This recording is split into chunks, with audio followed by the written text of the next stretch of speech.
Listen, here's the thing about winning in life. There's no such thing as Rambo. Everyone has this idea of this lone cat Rambo kind of thing. The most dangerous people in the world are people with networks. They're people who know people. If you don't have a serious circle of brothers, if they attack your brothers or the people who are close to you, they're going to turn on you very, very quickly. And that's another thing you need to consider. Like if someone were to try and tie my brother into something that involved me, my brother would be like, good, because it does involve me. Good. Like he'd be happy for it. But most people are not like that. And that's where it's more and more important. We talk about a lot of things in this kind of space and this side of Twitter, but they all kind of tie back to the same thing. And they all tie back to masculine networks and masculine support systems in which you have men of honor and to a degree, real men of honor is what we're talking about.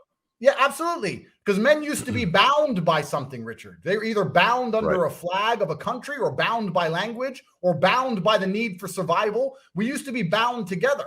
And if you don't have brothers that you're at least bound to by something, you know, if you're all just in it purely for your own interest and you meet, you know, 3 times a year and you have a bit of wine, whatever, that's different. You need to, and this is one of the things I really do thank, you know, like my entire life has been full of tribulation, but I really do thank my upbringing and the fact that I grew up in a very impoverished place, because the reason gangs exist are for survival, man. This is why people join them. This is like, I grew up with needing guys who I knew would fight next to me. And just because I have money, nothing about my mindset has changed. It's exactly the same. And I think a lot of people try and pretend it's not real. Like guys like Colton or Ryan Stone or whoever want to sit there and pretend that Twitter is the be all and end all of the world. It certainly isn't. Twitter's a website. There's real people. I'm a real person. I'm sovereign. I exist. One day you might see me. Is the guy next to you prepared to take an ass kicking along with you? Because if he's not, why is he even your friend? You know, but this is it, right? You need to know who's worth knowing. I know if I needed some information in Canada and I were to say to Rich, look, Rich, this, could you help me out? He'd help me out. If he had something go down in Eastern Europe, he'd say, look, this has happened in Hungary or Romania. What do you got on the guy? 20 minutes, boom, done. You need to know important people.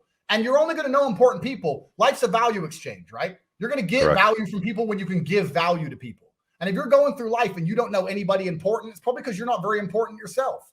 And it's all, once again, completely your fault. I truly believe, not to get too spiritual, to preach too much, but I truly believe the life that every single one of us lives is the life that we have accepted and constructed for ourselves. You are living a life that is completely head to toe your fault. If you 100%. Wanted it to be better, you'd be more uncomfortable with what you currently have to get it to the point where it would need to be. It's all your fault. If you're sitting there and going, oh, you know, my wife's a 3, I play Tekken on Twitch for pennies, my name's Ryan Stone, if your life sucks, then that's your fault. Stop picking on Ryan. It's no one else's, right? You just have to accept it. Recently, GME and GameStop, look at how Reddit took on the hedge funds. Right. People are going to sit there and laugh at your network or my network when a bunch of Redditors got together and bankrupted a hedge fund. Right. That's the power of networking. Yes. That's absolutely the power of networking. That's all it's ever been. And you know, I love the idea of being able to go to a group of people who I can trust with a problem before I have to go to Google or any other crap and get it solved, right? Anyone who's going to sit there, the truth is anyone's going to sit there and make fun of networks, they're just self-conscious and they don't believe they're going to be accepted into a network because they're a self-conscious individual. That's they usually you know you have value to provide. The first thing you want to do is find other high-value guys. That's all you want to do. Exactly. And this is the thing. And you nailed it as well in terms of asking. A lot of people don't understand the value of networking because, listen, when I was young and broke, I would have done anything to just be around important people. You have to know your place. And also by providing value, you learn a lot. Like, it's amazing to me, like people watch movies and stuff. You watch the old gangster movies. There's always a new guy who joins and he earns their trust by doing things. And then he moves his way up. But then you'll get in this modern world, a new guy will think, oh, well, just jump in and start asking people for things. That's not how it works. You have to provide value to give value. And you're going to learn a lot of lessons when you provide value. Like if someone important enough comes along to me with a problem, I would love to help them out because it'll also help me learn. It'll help me, you know, like you grow as an individual when you think that way. So yeah, it's absolutely a mindset that the elites have. It's a win-win mindset that low-level people just don't see that. Have you ever been to, so what happens in Eastern Europe, if you go to a car meet, these kids turn up, these 19-year-old kids with these amazing cameras, and they offer to take pictures of the cars, and they often offer to take pictures of you and the cars, and they build these Instagram pages of like car fan pages.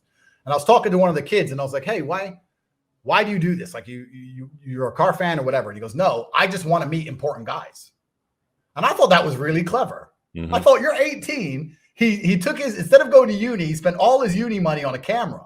And now he's hanging around all the millionaires, taking pictures, and everyone's hanging out with him, talking to him because he takes their photos. And he's getting like photography jobs and video editing jobs and jobs on the side. I'm like, you're making more money than your parents. I thought that was pretty clever. But that's just it's pretty smart, no? Yeah, that's a great way to put it. And I've often said to guys, if you can join a car club, a car community, I mean, obviously you're not going to get in with the hypercars and the supercars, but if you've got a few bucks to rub together and you can buy a $20,000 or $30,000 decent, performance car, a BMW M, AMG Mercedes, like something like that. Start going to those clubs. There's going to be people at those events with supercars, with doors that go up.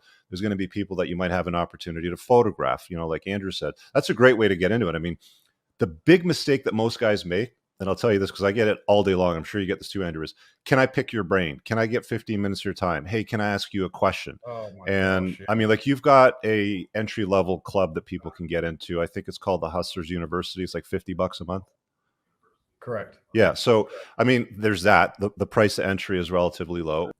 Completely. Because you know what?